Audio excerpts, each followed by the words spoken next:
Olá, muito bom dia. Hoje é sexta-feira, fim de semana chegou e com ele o Manhã no Ar. Hoje é 7 de abril, dia do jornalista, 7 de abril de 2017, e você confere o que é destaque no programa de hoje. Homem é preso após roubar e estuprar a aluna do IFAM.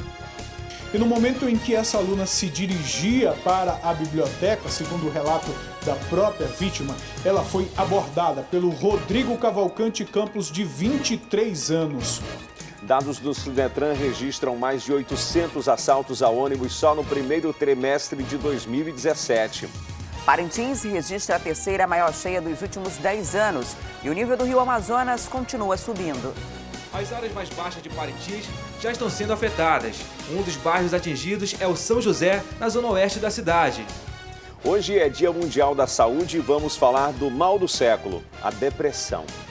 E ainda o governo antecipa o pagamento do FGTS das contas inativas para os nascidos em março, abril e maio.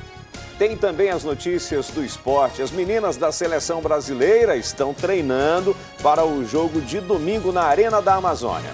O treino aberto foi no Carlos Amit. É a preparação para o confronto contra as bolivianas no primeiro amistoso do ano.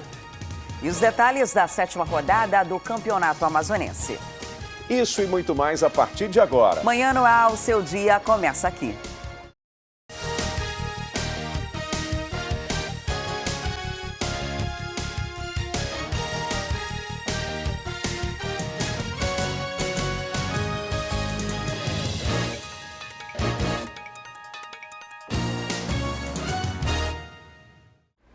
São 6h02, nós estamos ao vivo e você participa do Manhã no Ar com a gente, manda para cá suas sugestões de reportagens, denúncias, flagrantes. É só enviar uma mensagem de áudio ou de vídeo para o nosso WhatsApp, que é o 992258767.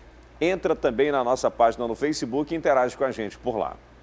E uma aluna do Instituto Federal do Amazonas, na Zona Leste, foi abusada sexualmente nas proximidades de uma escola. O pior só não aconteceu porque um professor passava no momento, fazendo o bandido sair correndo do local. O suspeito foi preso nas proximidades do IFAM. O Emanuel Cardoso tem mais informações. Por volta das 10 horas da manhã, uma aluna, uma adolescente de 16 anos, estudante do Instituto Federal lá na Zona Leste, ela precisava ir à biblioteca da instituição. Acontece que no IFAM tem uma área muito densa de vegetação. E no momento em que essa aluna se dirigia para a biblioteca, segundo o relato da própria vítima, ela foi abordada pelo Rodrigo Cavalcante Campos, de 23 anos. O Rodrigo queria o celular da vítima. E quando ele agarrou a vítima e pegou o celular, ele arrastou ela para o matagal. Quando ele olhou para o celular, ele percebeu que o celular não era do tipo que ele queria e ele disse para a vítima que aquele celular não era suficiente para que ele conseguisse pagar uma dívida de R$70 com o tráfico de drogas. E foi nesse momento que começou o sofrimento dessa adolescente. Isso porque o Rodrigo, esse homem que aparece na imagem que você está vendo, nessa fotografia que você está vendo, Rodrigo Cavalcante Campos, de 23 anos, ele amarrou a vítima, ele amarrou a adolescente. O Rodrigo utilizou o celular da própria vítima e fez vídeo, mandou ela gravar uma mensagem se despedindo da família e também tirou várias fotos da vítima nessas condições. Acontece que o Rodrigo não contava que por ali iria passar um grupo de alunos do próprio IFAM e esses alunos ouviram alguém pedindo socorro. Foram os próprios alunos do IFAM, segundo o relato policial de policiais da 12ª SICOM que atenderam essa ocorrência, foram os próprios alunos quem prenderam os suspeitos. Ela estava em estado de choque quando os alunos a pegaram, quando os alunos a socorreram, que segundo ela, eles a socorreram, eles que a salvaram da situação, e ela estava catatônica, em estado completo de choque, onde teve o primeiro atendimento feito pela própria enfermaria do colégio e posteriormente encaminhada à delegacia. E aqui, segundo a autoridade policial plantonista que lavrou o flagrante, ela continuava muito abalada emocionalmente e inclusive com lesões pelo corpo, de machucados devido a agressões físicas durante aí o crime. Para vocês que trabalham frequentemente com esse tipo de caso, como é que pode ser classificado a atuação desse criminoso, desse agressor? É hediondo, né? Primeiro porque teve a situação do crime sexual também. Ele não se contentou apenas no roubo, ele teve que se estender ao estupro, né? E teve uma tortura psicológica dentro desse estupro e dentro desse roubo. E além do que, ele tinha a situação do tráfico, que foi encontrado com droga, a qual assumidamente ele disse que iria vender. Essa situação choca porque tem uma adolescente como vítima e choca porque é nas proximidades de uma escola. Então ele foi flagranteado justo por esses 3 crimes, era um cidadão que já era condenado pelo crime de roubo, foragido do semiaberto do Compage, e foi flagranteado aí por roubo, estupro e tráfico de drogas. Os alunos do IPHAN também fizeram uma manifestação na frente do Instituto pedindo por segurança. Alguns colegas da adolescente, inclusive, fizeram um relato de como tudo aconteceu. O meliante entrou, fez voz de assalto, primeiramente a ela, e espancou logo em seguida para tentar atordoar. Só que ela conseguiu gritar. E os alunos do subsequente de curso de agroecologia foram socorrer e deter o meliante, que foi levado para a polícia. E o aluno que deteu foi para prestar depoimento. O protesto reuniu, além dos alunos, alguns pais de alunos preocupados com o que aconteceu com essa estudante.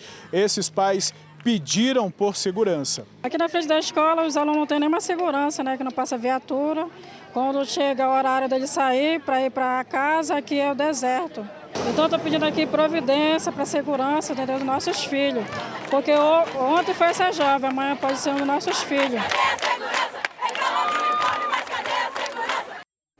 E a polícia prendeu uma quadrilha que simulava a compra de produtos pela internet. Os integrantes faziam depósito no caixa eletrônico, mas não colocavam nada no envelope. Além desse, outros 2 casos foram apresentados no 6º DIP. Um de estupro e outro de tentativa de homicídio contra um policial militar. Confira. Uma força-tarefa realizada pela 2ª Seccional Norte solucionou diversos casos aqui na área. O primeiro é desse senhor aqui de 50 anos, o Fábio da Silva Costa. Ele é acusado de estupro. Ele agia da seguinte forma: anunciava uma vaga de emprego nas redes sociais. As vítimas se interessavam e iam atrás dele para participar da entrevista. Era dessa forma que ele agia então, né, delegado? Perfeitamente. Ele anunciava em sites de compra e venda, em grupos de conversa instantânea, procurando uma secretária, porque ele trabalha como eletricista, então demandava alguém para ajudá-lo nessa situação. No caso específico, ele marcou um encontro com a irmã da vítima, a qual desejava arrumar um emprego para a irmã. E após conhecê-la, a irmã da vítima ficou em casa e então ele saiu com a vítima e chegou até a sua residência e a vítima pediu para ir no banheiro. Quando ela chega no banheiro, ele empurra a porta, quebra a porta, da qual realiza o fato criminoso. E a vítima, de uma forma desesperada, não acreditou no que estava acontecendo. Ela corajosamente procurou a polícia, realizou o BO e, em cima disso, há 2 meses estamos nessa investigação e ontem conseguimos lograr êxito na prisão dele. E, de acordo com as investigações, não é a primeira vez que ele age dessa forma. Pela conversa que nós tivemos ontem, ele nem lembrava o nome da vítima. Não lembrava.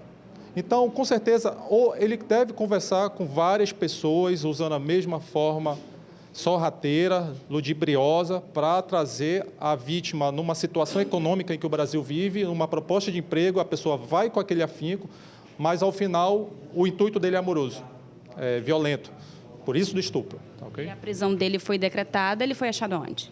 Foi decretada a prisão temporária, foi cumprido no município de Iranduba, na comunidade do Jandira, na estrada do Caldeirão, ontem pela manhã. O segundo caso é o do Paulo Vitor, de 21 anos, que já era investigado por roubo e durante uma abordagem policial, ele chegou a agredir um policial civil. Como é que foi essa ação, delegado? Na realidade, se trata de, durante a abordagem policial feita ao Paulo Vitor, quando da ocasião dele ter empreendido um roubo, ele acabou reagindo contra a equipe policial do 13º Distrito Policial e subtraiu a arma de um dos nossos policiais aqui da nossa zona. Nessa ocasião, ele ainda tentou desferir um tiro tiro contra o policial, mas a arma que ele possuía originalmente, ele já estava de posse de uma arma. Essa arma que ele possuía originalmente falhou, e aí ele utilizou do cabo da arma de fogo para agredir o policial severamente em sua cabeça, ocasião em que ele foi, inclusive, socorrido ao hospital. E outras 2 pessoas que estavam com ele continuam foragidas. Sim, nós conseguimos qualificar todos e nós ainda estamos empreendendo esforços na captura de todos. Mas o mais importante é que o autor das agressões hoje está sendo apresentado para a sociedade.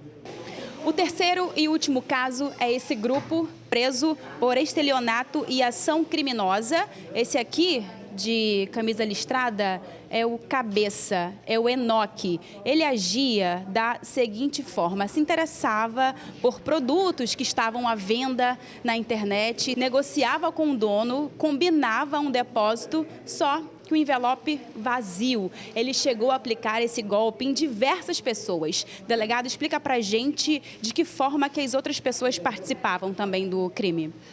A mulher ia no local e verificava se o objeto era aquele pretendido pelo suposto comprador.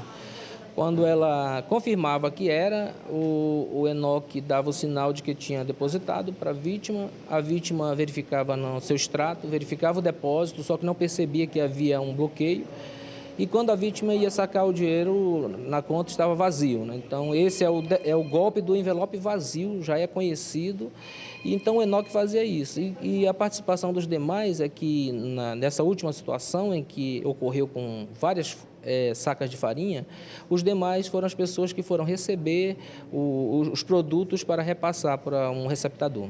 Quer dizer que eram diversos produtos, de carro até farinha. De carro até farinha. Esse último caso são várias sacas de farinha. Ok, muito obrigada. E essa arma aqui, com essas munições, foram encontradas com este senhor aqui também, que faz parte da quadrilha, com o Pedro Paulo. E detalhe, a caminho da delegacia, ele chegou a oferecer R$3.000 para não ser detido. A equipe deu voz de prisão a ele. Agora, cabe à Justiça. A Justiça vai definir ainda se eles vão responder em liberdade ou presos. E bandidos armados tocaram o terror em uma autoescola no centro da cidade ontem à tarde. O Márcio Paes Barreto traz os detalhes. Era por volta de 2 horas da tarde, quando 5 homens, armados de facas e revólveres, vieram num carro branco e pararam nesse local aqui da Constantino Neri. Era um Renault branco e a intenção desses 5 homens era assaltar uma autoescola que fica aqui próximo do Terminal 1 da Constantino Neri. Eles desceram do carro, entraram na autoescola como se fossem clientes normais. Renderam funcionários e clientes e prenderam os funcionários todos em uma sala. Recolheram todos os pertences, celulares e também dinheiro. As câmeras de segurança filmaram a ação dos 5 bandidos. Entre os bandidos, um deles chegou ainda a abusar de uma das funcionárias. Foi o que chamou a atenção de todas as pessoas que visualizaram esse vídeo. O proprietário e os funcionários foram até o 1º Distrito Integrado de Polícia e registraram a ocorrência. Até o fim da tarde, nenhum bandido foi identificado pela Polícia Militar. E mais de 800 assaltos a ônibus já foram registrados em 2017. E esse é um fato muito preocupante, porque nós só estamos no 1º trimestre. Sobre esse assunto eu vou conversar agora ao vivo com o repórter Danilo Alves. Olá, Danilo, que estratégia que está sendo montada pelo Sinetran para coibir esse tipo de crime? Já há algum pronunciamento do sindicato nesse sentido? Pois é, Wilson, muito bom dia para você, bom dia a todos que assistem Manhã no Ar. Então, a estratégia que o Sinetran, que é o Sindicato das Empresas de Transporte Coletivo aqui da nossa cidade, faz é justamente tentar encorajar, tentar fazer com que a população compre essas passagens de ônibus através do Passa Fácil, do cartão cidadão, ou seja, de não ter mais esse dinheiro na catraca de ônibus e, em vez disso, o cidadão ir nos postos do Sinetran, comprar o crédito e aí utilizar o serviço, que aí coíbe mais esses assaltos. O que a gente sabe é o seguinte: Esses dados divulgados pelo Sinetran são relacionados aos assaltos dentro dos coletivos. De acordo com eles, houve aí 852 assaltos nos primeiros 3 meses de 2017, um aumento aí de 37,5% em relação aos mesmos 3 meses de 2016, onde 612 assaltos foram registrados. Para o Sinetran, houve aí uma espécie de quebra, né? Um prejuízo de R$240 mil para as 10 empresas do transporte coletivo que operam aqui na cidade. Então, o que o Sinetran quer fazer? Além do trabalho integrado com a Polícia Militar para justamente as SICOMs, que são as companhias interativas comunitárias, tentarem mais ainda, né, fazer esse patrulhamento todo na cidade, também encorajar o cidadão amazonense a ir aos postos do Sinetran e fazer a recarga e também solicitar o seu cartão Passa Fácil, o cartão cidadão que a gente chama, para justamente utilizar esse serviço. E eles ofereceram, disseram que essa alternativa ela é crucial para que haja a diminuição, né, desses assaltos aqui na capital. Para você que assiste Manhã no Ar agora, não sabe como fazer esse cartão Passa Fácil, é muito simples. É só você ir aos postos onde esse serviço é feito, dessa emissão da carteira. Pode ser feito tanto no Terminal 3, que fica lá na Cidade Nova, tanto também no PAC do Alvorada, que fica aqui próximo, na Avenida Desembargador João Machado, na verdade, no PAC do Alvorada, que fica na Avenida Lores Cordovil, que é a que fica mais do ladinho, e também lá nas próprias sedes do Sinetran, que fica ali na Avenida Constantino Neri, próximo ao Terminal 1. Esses 3 locais você pode emitir a sua carteira, seu cartão cidadão, custa aí uma faixa de R$15, você leva os seus documentos e depois consegue fazer aí tranquilamente a sua viagem, apenas comprando, recarregando os seus créditos e aí conseguindo aí tentar ajudar as empresas para que esses tipos de assaltos não aconteçam, já que para o Sinetran, a maioria dos casos em que as pessoas que assaltam esses coletivos querem mesmo o dinheiro da caixa, né, da caixa registradora que tem ali lá nos ônibus. Para você fazer isso, existe o atendimento. O atendimento no PAC do Alvorada é atendimento comercial de 8 até as 5 horas da tarde. Mas se você não puder, às 5 horas, o Sinetran tem um atendimento das 7 da manhã até às 7 horas da noite. Então, se você ficou interessado e quer realmente não andar com tanto dinheiro no bolso, justamente o dinheiro trocado para um ônibus, e quer fazer aí todo esse serviço online, o serviço que você pode comprar, né, a sua passagem tanto nos postos do Sinetran, tanto online no site do Sinetran. Você pode entrar no passafácil.m.manaus.com.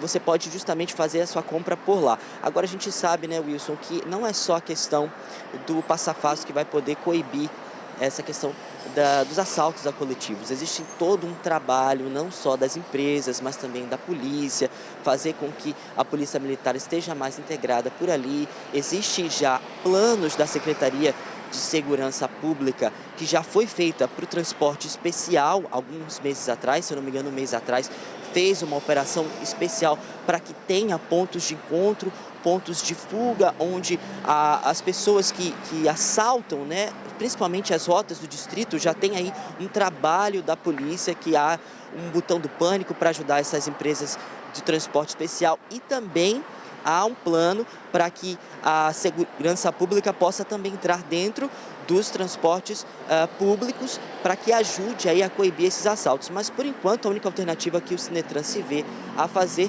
é essa, já que para você fazer a questão da segurança pública do Estado é preciso de um custo, porque fazer botão do pânico, fazer aquelas outros custos ali para tentar ajudar na segurança, quem arca com esses custos é a própria empresa, são as empresas do transporte. Então, enquanto não há dinheiro para poder fazer todo esse plano integrado, né, de segurança, que já foi feito para o transporte especial, a única alternativa que o Sinetran se vê para fazer isso é justamente fazer com que as pessoas comprem o Passa Fácil e não tenha tanto dinheiro na catraca de ônibus. A gente já viu várias vezes, reportou aqui para vocês, muitas pessoas, cobradores, motoristas, passageiros feridos e até mesmo mortos por conta de assaltos aqui na capital. E 812 é um número muito alto aqui para a nossa capital amazonense, Wilson. Sem dúvida nenhuma. Agora, com relação a esse incentivo do Sinetran, que as pessoas usem apenas o cartão Passa Fácil, é interessante. Agora, o que não pode acontecer, Adriane Diniz, é impedir que as pessoas possam pagar em dinheiro sua passagem. Imagina, eventualmente, que você precise, você que vai de carro para o seu trabalho, precise pegar um ônibus. Vai ter que comprar um cartão, vai ter que se deslocar para onde? Para poder pagar um cartão, pagar R$15 para fazer a recarga inicial, para poder fazer uma passagem? E essa questão de evitar que os assaltos aconteçam, já que não vai circular tanto dinheiro nos ônibus, é algo que beneficia a empresa. Já que a ideia é estimular que a pessoa utilize o cartão Passa Fácil, uma das formas podia ser baratear o custo da passagem para quem tem essa iniciativa, né? Dar um desconto, mesmo que pequeno, para quem vai lá e faz a recarga online, para quem vai e também vai dentro do Sinetran fazer essa recarga, porque aí você estimula, porque qualquer economia num período como esse é muito bem-vinda. Então, se você puder economizar um pouquinho, dar esse desconto, porque o Sinetran diz que não vai investir em botão de pânico, em tecnologias que possam garantir mais segurança, porque não tem dinheiro. Não vai ter dinheiro nunca, porque acabou de aumentar a tarifa de ônibus para R$ 3,80. Acabou de receber subsídio da prefeitura também, que foi autorizado pela Câmara. Se agora que aumentou a tarifa, que teve subsídio, não tem dinheiro para botar botão do pânico, vai ter quando? Então, já que a ideia é estimular e não forçar o usuário do transporte coletivo, podia estimular de outra forma, principalmente de uma forma financeira, né? Qualquer economia, uma hora dessa. Muito bem-vinda. Já já a gente volta a falar com o Danilo Alves, ele está lá na Avenida Torquato Tapajós. Eu percebi que a obra já foi concluída e o trânsito está fluindo normalmente por lá no sentido bairro. Já já a gente fala sobre esse assunto. E a polícia interditou uma lan house no bairro da União. No local funcionava um provedor de internet clandestino que fornecia o serviço para a vizinhança. De acordo com o delegado, o dono cobrava de R$50 a R$80 por morador. Confira. Era nesta lan house na rua Amazonino Mendes, bairro da União, que funcionava um provedor de internet clandestino. O proprietário daqui fez a solicitação do serviço, comprou um provedor e o modem para que a internet pudesse chegar até os vizinhos. Ele cobrava um preço camarada, cerca de R$50 até R$80. Por certo, ele primeiro contratou o serviço como cliente comercial, que deveria usar apenas para fornecer a internet para a lan house, mas a partir daí ele estruturou um provedor clandestino e estava oferecendo o serviço para a vizinhança. Isso constitui uma infração administrativa, pois ele não tinha autorização para tanto, além de uma concorrência desleal com os provedores regularizados. O que ele alegou no momento que vocês chegaram até aqui? Ele não negou, até porque nós encontramos tanto servidor como antena de transmissão, alegou dificuldades financeiras, era uma forma de ganhar um pouco mais de dinheiro e potencializar os ganhos da lan house, mas dessa feita na justificativa é necessária a autorização da Anatel para operar esse tipo de serviço. Qual era o valor que ele chegava a lucrar mensalmente de forma irregular?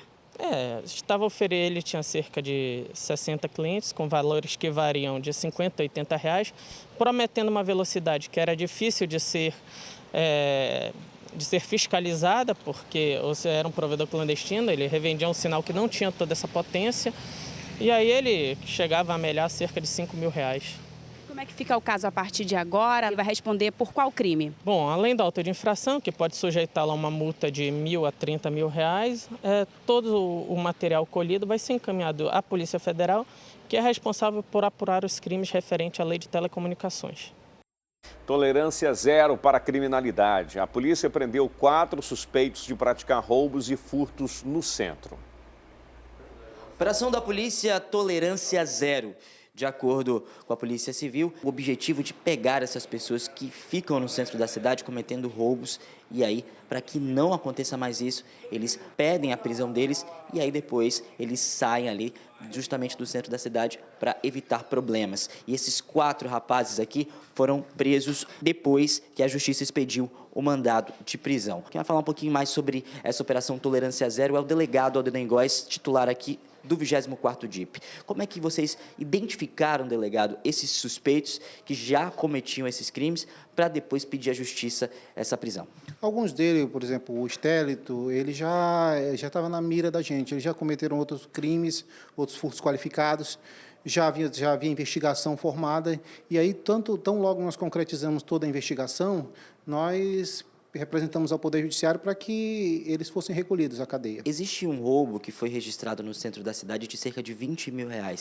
Vocês já descobriram quem participou desse roubo, desse furto? Sim, pelo menos daqui 3 deles participaram nesse crime. Até porque nós já temos as imagens, já temos as testemunhas que indicaram que eles participaram.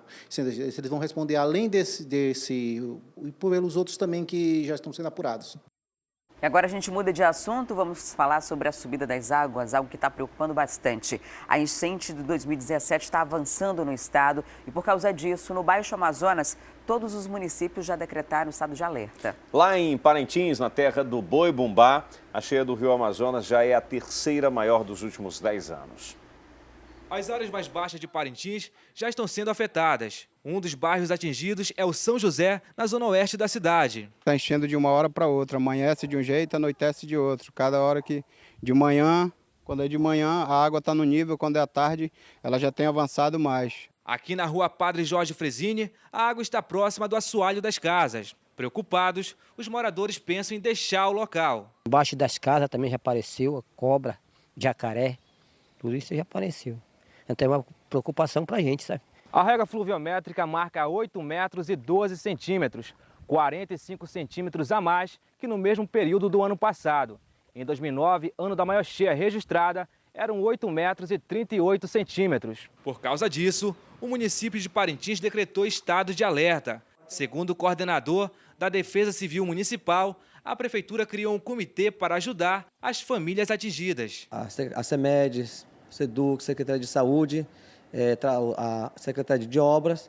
Então, existe um cronograma preparado para a gente realmente assistir, principalmente a população que pode ser afetada com esse impacto da enchente, né?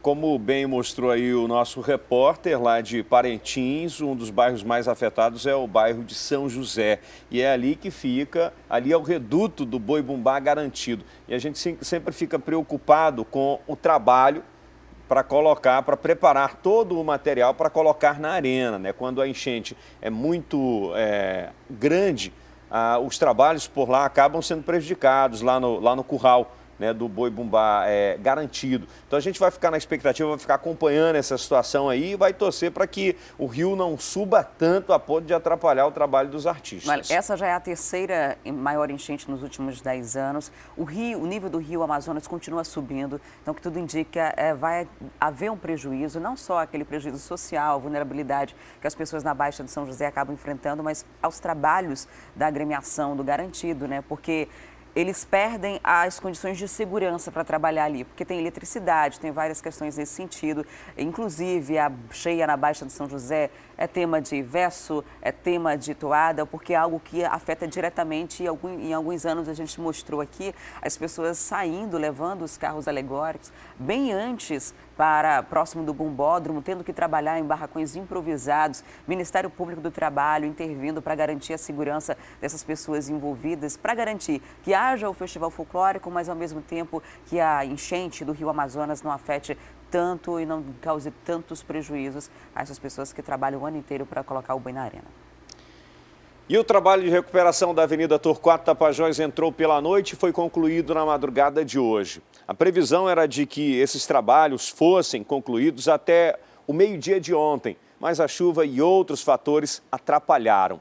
Parte da avenida cedeu durante a forte chuva da terça-feira por causa do rompimento de uma tubulação antiga. E apenas um veículo por vez passava no sentido bairro. O trânsito ficou muito difícil na noite de ontem. Desde a abertura da cratera, o trânsito por aqui ficou assim. E o que já era complicado ficou ainda pior. É impossível porque você quer chegar, você não pode correr. Qualquer bancadinha que dá aqui na Torquato fecha. Técnicos tentaram resolver o problema durante todo o dia. 7 tubos de concreto foram colocados para fechar a galeria. Segundo a prefeitura, tudo estaria pronto ao meio-dia, mas a obra entrou pela noite. Assim como os trabalhos, as reclamações também continuaram. Muito complicado, o trânsito está muito engarrafado. O fluxo de carros no local ficou lento por horas. O motorista precisou ter paciência. Seu Aurélio estava conformado. E cabe a nós termos um pouco de bom senso, com calma, Agora mesmo estou indo para minha casa, sem muito atropelos. Quem depende do transporte coletivo também ficou prejudicado. A gente fica na expectativa de esperar os ônibus vêm lento e quer chegar em casa e demora, né? Carro do trânsito tá lento, engarrafamento. Hoje vai chegar tarde. Vou. Todo o atraso foi por causa da troca de uma tubulação antiga. Então isso demorou 3 a 4 horas a mais do previsto, a retirada desse tubo ármico que não prestava para mais nada. E substituímos por galerias celulares, que são aduelas de concreto armado. E esse serviço todo foi concluído nesta madrugada e nós vamos agora conversar ao vivo com o repórter Danilo Alves, que está lá na Torquato Tapajós. Vamos saber como está o trânsito e a situação por lá. Olá, Danilo. Realmente foi concluída essa obra? Ainda tem algum material por aí, alguma máquina? Não há nenhuma máquina, nenhum material. Mas a Prefeitura prometeu voltar na segunda-feira, no dia 10, Adriane, para poder fazer o resto da massa asfáltica aqui da Avenida Torquato Tapajós, sentido centro-bairro. Nós mostramos primeiro para você o trânsito aqui nesse momento bem diferente do que os últimos 2 dias. Vamos dar uma olhada ali, nosso repórter cinematográfico mostra para você. Agora volta à normalidade, o fluxo mais intenso fica as pessoas que saem do bairro em sentido para o centro da cidade. Para quem volta, aqui a situação é bem mais tranquila do que aconteceu nos últimos 2 dias aqui na nossa capital. Nesse ponto aqui que a gente viu, olha só, a Prefeitura conseguiu liberar a via aqui da Torquato Tapajós por volta de 1h20 da manhã. Houve uma outra complicação aí, Adriane, porque um material contígio, que eles chamam, material aqui, que já era um material novo, precisou ser trocado, porque acabou a estrutura cedendo aqui. E quando o trânsito estava prestes a ser liberado, né, houve esse problema, mas durante a madrugada os agentes da Seminf conseguiram resolver o problema e colocaram aqui a massa asfáltica do finzinho e liberaram a via por volta aí de 1h20 da manhã. Agora, como você pode ver, já está tudo mais tranquilo, mas mesmo assim é preciso ficar atento, porque existe também um outro lado da galeria aqui da Torquato Tapajós, que é antiga. A gente sabe que aqui embaixo mesmo fica um igarapé que passa por aqui. E esse igarapé que passa, quando há um fluxo muito forte de água, ele acaba, né, ocasionando essa situação. O lixo e a água acabam prejudicando essa estrutura. Então a gente espera que não aconteça a mesma coisa que aconteceu desse lado, lá do outro lado, sentido bairro centro da cidade, porque a situação aí vai ficar bem mais pior, porque as pessoas que saem de lá, né, da cidade, a população da zona norte e zona leste da cidade é muito maior de que sai do que para quem volta. Mas agora o trânsito da capital é aqui. As pessoas, essa parada de ônibus que já estava interditada nos últimos 2 dias por conta dessa obra, voltou a funcionar na manhã de hoje. Os ônibus já voltaram a passar aqui, ó, os ônibus articulados. E outra situação também é do trânsito, que a gente vê o trânsito da cidade bem mais tranquilo agora na manhã para quem volta para o bairro, volta para a zona norte e zona leste da capital. E a gente espera que a situação continue bastante tranquila. Agora na segunda-feira, como eu disse, a Seminf volta aqui para a Avenida Torquato Tapajós para fazer o trabalho de colocação da massa definitiva de asfalto aqui na Avenida Torquato Tapajós. Volto com você no estúdio, Adriane. Obrigada, Danilo, pelas informações. Que bom, né, que esse serviço já foi resolvido, durou bem mais do que o previsto. Ontem, o secretário de manhã chegou a dizer que às 10 horas estaria liberado. Foi só já nessa madrugada, trânsito complicado pelo menos 2 dias. A gente espera, torce bastante para que esse buraco não ceda novamente, né? De acordo com as informações da Seminf, foi uma tubulação antiga, que era de ferro, que foi substituída por uma de concreto agora e que demorou um pouco mais para colocar as vigas, proteger os cabos de fibra ótica e garantir também que a nova tubulação, as aduelas de concreto, sejam suficientes para garantir a estabilidade desse solo e não tenha mais problemas como esse. É boa opção, portanto, neste momento, a Avenida Torquato Tapajós, no sentido bairro. O Danilo Alves está lá ao vivo, juntamente com o nosso repórter cinematográfico, Antônio Domingos. E eu quero aproveitar aqui, Adriane Diniz, e voltar a falar sobre aquela história do transporte coletivo. Só para fazer aqui uma correção, inclusive a pedido do pessoal da Superintendência Municipal de Transportes Urbanos e também do Sinetran, informando que o cartão para você ter acesso ao ônibus, né, aquele passa fácil, o primeiro você não paga para emitir, você só paga a a carga dele, né? E a informação que a gente está recebendo é que pode ser feito a partir de uma passagem. Se quiser colocar só uma passagem, você pode colocar lá no seu cartão. Para o trabalhador, a segunda via é R$15 e para o estudante é a metade, né? Eu imagino que seja R$7,50 o valor do cartão Passa Fácil para o estudante. E a cratera que se formou lá na Avenida Torquato Tapajós e as alagações provocadas pelos transbordamentos de igarapés chamaram mais uma vez a atenção para a falta de serviços de drenagem aqui na cidade. E segundo especialistas, essa situação está bem longe de ser resolvida. Sempre quando chove forte, as áreas mais baixas da cidade sofrem com as alagações. Algumas casas chegam a desabar e até serem arrastadas pelas águas. Além dos moradores, os motoristas também sofrem, como ocorreu nessa quarta-feira, quando uma cratera se formou em uma avenida movimentada da cidade e gerou engarrafamentos de mais de 5 quilômetros. Aqui na Torquato Tapajós, a galeria, construída na década de 80, não suportou a força da água e do lixo trazido pela enxurrada. E esse é um problema recorrente aqui em Manaus. Em pouco mais de 2 semanas, esse é o segundo buraco que prejudica o trânsito em 2 importantes avenidas da cidade. Segundo o subsecretário de Infraestrutura do município, esses problemas estariam relacionados com a idade da rede de esgoto da cidade. Na Zona Norte, na Zona Leste, sobretudo nessas áreas onde a gente tem uma ocupação, nessas áreas de leito, de beira de igarapé, nós temos um transbordamento com maior frequência. Agora, na Zona Sul, centro-sul da cidade, principalmente no centro, nós temos um problema diferente. Lá nós temos redes antigas de drenagem, do século XIX, lá quando os ingleses vieram e montaram essas galerias. Para o vice-presidente do Conselho de Engenharia do Amazonas, além da recuperação dos igarapés, é preciso fazer a substituição da rede de drenagem antiga. E essa rede não está preparada para suportar grandes pressões, como com certeza aconteceu naquela tubulação que estourou ali na Torquato Tapajós. Em alguns locais, as nossas tubulações de drenagem, elas são de aço, que a gente verificou na Torquato, tá? E, com certeza, essa água que deve ficar um pouco mais ácida, ela deve correr essa tubulação que foi apresentada. É necessário que, ao longo do tempo, tá, a gente renove essa nossa rede de drenagem, tá, e que amplie. E o Jornal A Crítica de hoje destaca: amazonino desabafa. Ex-governador do Amazonas se diz decepcionado com o atual quadro político e afirma estar angustiado. Essa e outras reportagens completas podem ser conferidas no seu celular ou tablet.